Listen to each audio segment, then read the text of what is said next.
नमस्कार दोस्तों, आपका स्वागत है हमारे चैनल में।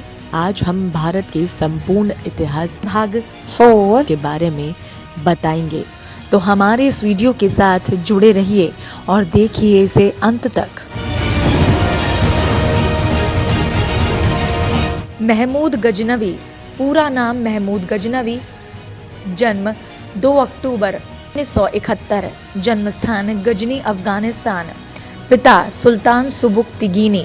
महमूद गजनवी गजनी का शासक था जिसने 971 से 1030 एडी तक शासन किया। भारत की धन संपत्ति से आकर्षित होकर गजनवी ने भारत पर कई बार आक्रमण किए। वास्तव में गजनवी ने भारत पर 17 बार आक्रमण किया। उसके आक्रमण का मुख्य मकसद भारत की संपत्ति को लूटना था। प्रथम आक्रमण 1001 ईस्वी।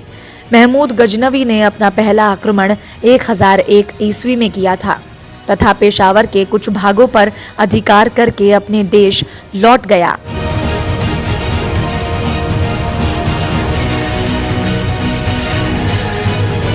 दूसरा आक्रमण 1001 से 1002 ईस्वी। अपने दूसरे अभियान के अंतर्गत महमूद गजनवी ने सीमांत प्रदेशों के शाही राजा जयपाल के विरुद्ध युद्ध किया, जिसमें जयपाल की पराजय हुई और उसकी राजधानी बेहिंद पर अधिकार कर लिया गया। जयपाल इस पराजय के अपमान को सहन नहीं कर सका और उसने आग में जलकर आत्मदह कर लिया।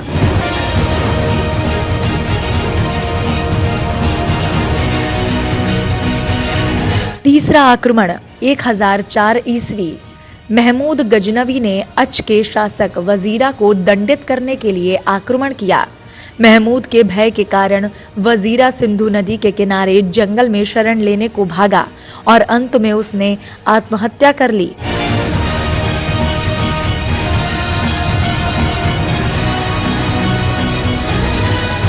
चौथा आक्रमण 1005 ईस्वी। 1005 ईस्वी में महमूद गजनवी ने मुल्तान के शासक दाऊद के विरुद्ध मार्च किया। इस आक्रमण के दौरान उसने भटिंडा के शासक आनंदपाल को पराजित किया और बाद में दाऊद को पराजित कर उसे अधीनता स्वीकार करने के लिए बाध्य कर दिया।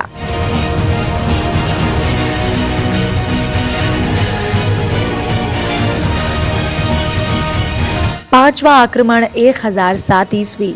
पंजाब में ओहिंद पर महमूद गजनवी ने जयपाल के पौत्र सुखपाल को नियुक्त किया था। सुखपाल ने इस्लाम धर्म ग्रहण कर लिया और उसे नौशा शाह कहा जाने लगा। 1007 ईस्वी में सुखपाल ने अपनी स्वतंत्रता की घोषणा कर दी। महमूद गजनवी ने ओहिंद पर आक्रमण किया और नौशो शाह को बंदी बना लिया।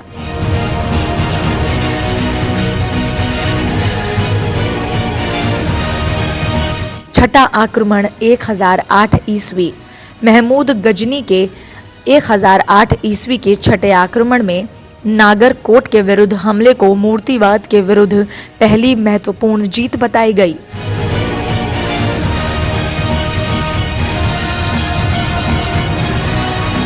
सातवां आक्रमण 1009 ईस्वी। इस आक्रमण के अंतर्गत महमूद गजनवी ने अलवर राज्य के नारायणपुर पर विजय प्राप्त की। महमूद गजनी ने 1025 एडी में सोमनाथ मंदिर पर हमला किया ताकि मंदिर के अंदर की धन संपत्ति को लूटकर एकत्रित कर सके।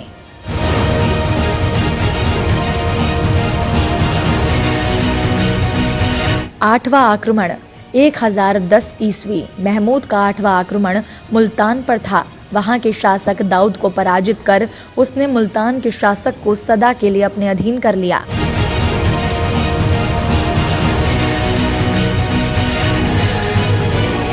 नौवां आक्रमण 1013 ईस्वी। अपने नवे अभियान के अंतर्गत महमूद गजनवी ने थानेश्वर पर आक्रमण किया।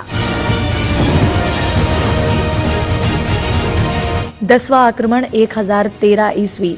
महमूद गजनवी ने अपना 10वां आक्रमण नंदशाह पर किया। हिंदू शाही शासक आनंदपाल ने नंदशाह को अपनी नई राजधानी बनाया। वहां का शासक त्रिलोचन पाल था। त्रिलोचन पाल ने वहां से भागकर कश्मीर में शरण ली। तुर्कों ने नंदशाह से लूटपाट की। 11वां आक्रमण 1015 ईस्वी। महमूद का यह आक्रमण त्रिलोचन पाल के पुत्र भीमपाल के विरुद्ध था, जो कश्मीर पर शासन कर रहा था।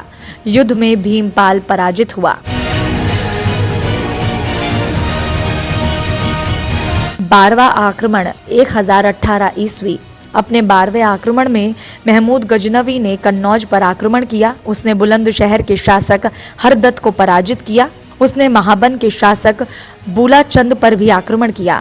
1009 में उसने पुनः कन्नौज पर आक्रमण किया। वहां के शासक राज्यपाल ने बिना युद्ध किए ही आत्मसमर्पण कर दिया। राज्यपाल द्वारा इस आत्मसमर्पण से कालिंजार का चंदेल शासक क्रोधित हो गया। उसने ग्वालियर के शासक के साथ संधि कर कन्नौज पर आक्रमण कर दिया और राज्यपाल को मार डाला।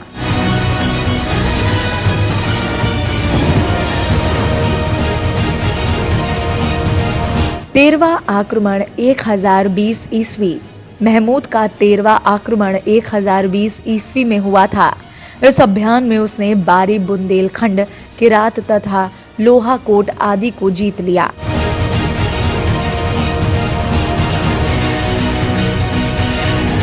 14वां आक्रमण 1021 ईस्वी। अपने 14वें आक्रमण के दौरान महमूद ने ग्वालियर तथा कालिंजर पर आक्रमण किया। कालिंजर के शासक गोंडा ने विवश होकर संधि कर ली।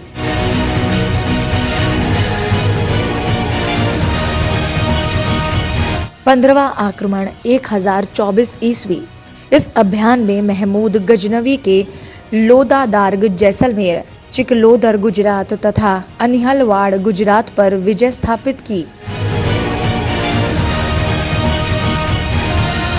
16वां आक्रमण 1025 ईस्वी। इस 16वें अभियान में महमूद गजनवी ने सोमनाथ को अपना निशाना बनाया।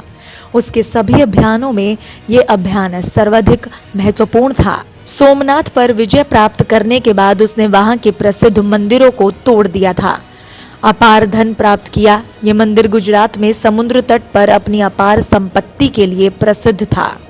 17वां आक्रमण 1027 ईस्वी। यह महमूद गजनवी का अंतिम आक्रमण था। यह आक्रमण सिंध और मुल्तान के तटवर्तीय क्षेत्रों के जाटों के विरुद्ध था। इसमें जाट पराजित हुए। गजनी ने भाटिया पर 1005 एडी में आक्रमण किया। गजनी ने मुल्तान पर 1006 एडी में हमला किया। इसी दौरान आनंदपाल ने उस पर हमला किया। गजनी के महमूद ने भटिंडा के शासक सुखपाल पर 1007 एडी में हमला किया और उसे कुचल दिया। गजनी ने पंजाब के पहाड़ी में नगरकोट पर 1011 एडी में हमला किया। महमूद ने आनंदपाल के शाही राज्य पर आक्रमण किया और उसे वह हिंद के युद्ध में पेशावर के निकट हिंद शाही राजधानी में 113 एडी में हरा दिया। गजनी के महमूद ने 1014 एडी में थानेसर पर कब्जा किया। गजनी के महमूद 1015 एडी में कश्मीर पर आक्रमण किया। इसने 1018 एडी में मथुरा पर आक्रमण किया और शासकों के गठबंधन को हरा दिया, जिसमें चंद्रपाल नाम का शासक भी था। महमूद ने 1021 एडी में कन्नौज के राजा चंदेला गौड़ को हराकर कन्नौज को जीत लिया।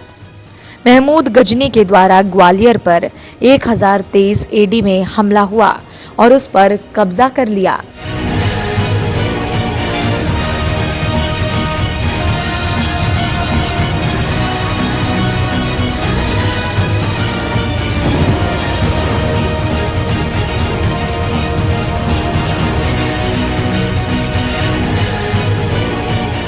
अपने आखिरी आक्रमण के दौरान मलेरिया के कारण महमूद गजनवी की 1030 एडी में मृत्यु हो गई।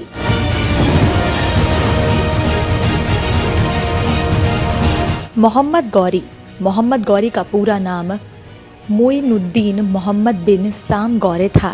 मोहम्मद गौरी ने 1176 ईस्वी में गजनी का सिंहासन संभाला। मोहम्मद गौरी ने भारत पर तुर्क राज्य की स्थापना की। इसका पहला आक्रमण 1175 में मुल्तान पर हुआ। शंसबानी वंश के मोहम्मद गौरी का भारत पर प्रथम आक्रमण 1175 ईस्वी में मुल्तान पर हुआ था। गोमल दरमे से होकर डेरा इस्माइल खां होते हुए सिंध पहुंचने का मार्ग उस समय का सबसे प्रचलित मार्ग था।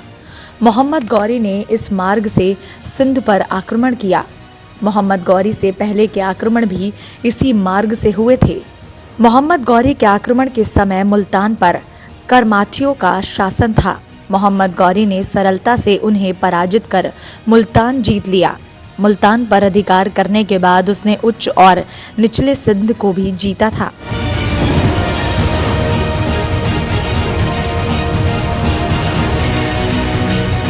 मोहम्मद गौरी का भारत पर दूसरा आक्रमण पाटन गुजरात में हुआ। इसने 1176 ईस्वी में उच्च पर आक्रमण करके भट्टी राजपूतों का राज्य छीन लिया।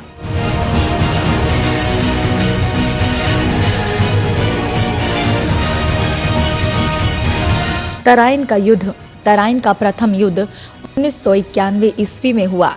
मोहम्मद गौरी ने 1186 में गजनवी वंश के अंतिम शासक से लाहौर की गद्दी छीन ली और वो भारत के हिंदू क्षेत्रों में प्रवेश की तैयारी करने लगा। गौरी और पृथ्वीराज चौहान की सेनाओं के बीच पहला युद्ध 1991 में थानेश्वर के पास तराइन के मैदान में हुआ था। गौरी के पास 1,20,000 सैनिकों की विशाल सेना थी, जिसमें हजारों की संख्या में घुड़सवार भी थे।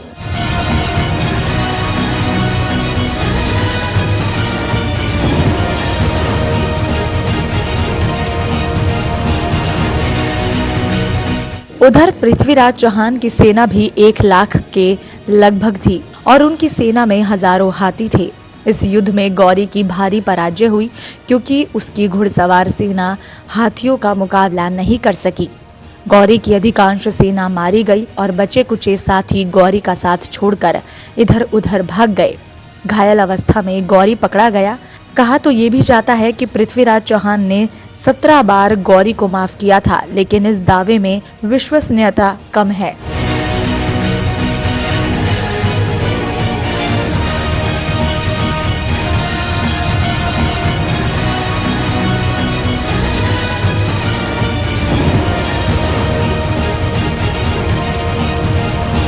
तराइन का द्वितीय युद्ध 1192 ईस्वी।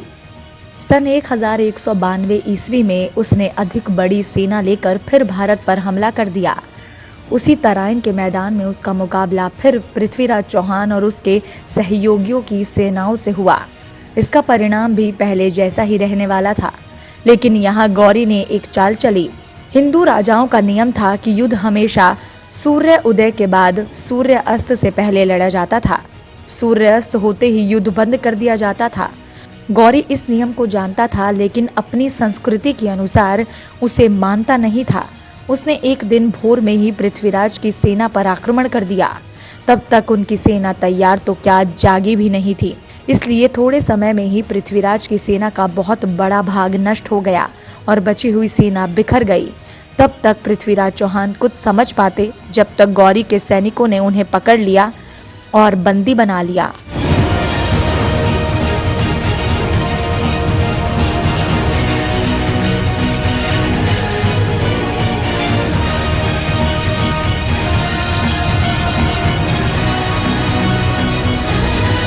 तुगलक राजवंश। गयासुद्दीन तुगलक, जो अलाउद्दीन खिलजी के कार्यकाल में पंजाब का राज्यपाल था, 1320 एडी में सिंहासन पर बैठा और तुगलक राजवंश की स्थापना की। उसने वायरनगल पर विजय पाई और बंगाल में बगावत की। मोहम्मद बिन तुगलक ने अपने पिता का स्थान लिया और अपने राज्य को भारत से आगे मध्य एशिया तक आगे बढ़ाया। मंगोल ने तुगलक के शासनकाल में भारत पर आक्रमण किया और उन्हें भी इस बार हराया। मोहम्मद बिन तुगलक ने अपनी राजधानी को दक्षिण में सबसे पहले दिल्ली से हटाकर देवगिरी में स्थापित किया, जबकि इसे 2 वर्ष में वापस लाया गया। उसने एक बड़े साम्राज्य को विरासत में पाया था, किंतु वो कई प्रांतों को अपने नियंत्रण में नहीं रख सका, विशेष रूप से दक्षिण और बंगाल को। उसकी मौत 1391 एडी में हुई और उसके चचेरे भाई फिरोज तुगलक ने उसका स्थान लिया। फिरोज तुगलक ने साम्राज्य की सीमाएं आगे बढ़ाने में बहुत अधिक योगदान नहीं दिया। जो उसे विरासत में मिली थी, उसने अपनी शक्ति का अधिकांश भाग लोगों के जीवन को बेहतर बनाने में लगाया।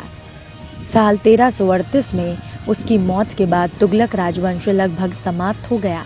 यद्यपि तुगलक शासन 1412 तक चलता रहा, फिर भी 1398 में तैमूर द्वारा दिल्ली पर आक्रमण को तुगलक साम्राज्य का अंत कहा जा सकता है। भारत का मध्यकालीन इतिहास। तैमूर का आक्रमण। तुगलक राजवंश के अंतिम राजा के कार्यकाल के दौरान शक्तिशाली राजा तैमूर या टैमरलेन ने 1398 एडी में भारत पर आक्रमण किया। उसने सिंधु नदी को पार किया और मुल्तान पर कब्जा किया तथा बहुत अधिक प्रतिरोध का सामना न करते हुए दिल्ली तक चला गया।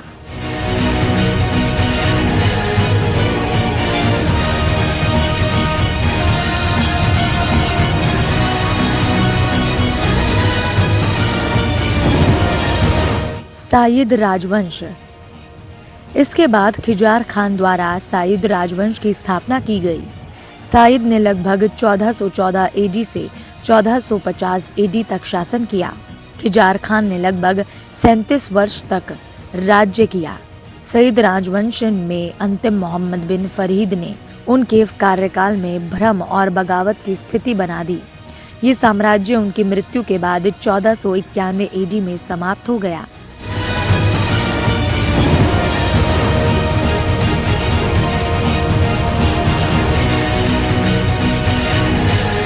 इब्राहिम खान लोदी 1489 से 1517 एडी। सिकंदर की मृत्यु के बाद उनके पुत्र इब्राहिम को गद्दी पर बिठाया गया। इब्राहिम लोदी एक सक्षम शासक सिद्ध नहीं हुए। वो राजाओं के साथ अधिक से अधिक सख्त होते गए। वो उनका अपमान करते थे और इस प्रकार इन अपमानों का बदला लेने के लिए दौलत खान लोदी, लाहौर के राज्यपाल और सुल्तान इब्राहिम लोदी के एक चाचा आलम खान ने काबुल के शासक बाबर को भारत पर कब्जा करने का आमंत्रण दिया। इब्राहिम लोदी को बाबर की सेना ने 1526 एडी में पानीपत के युद्ध में मार गिराया। इस प्रकार दिल्ली की सल्तनत अंततः समाप्त हो गई और भारत में मुगल शासन का मार्ग प्रशस्त हुआ।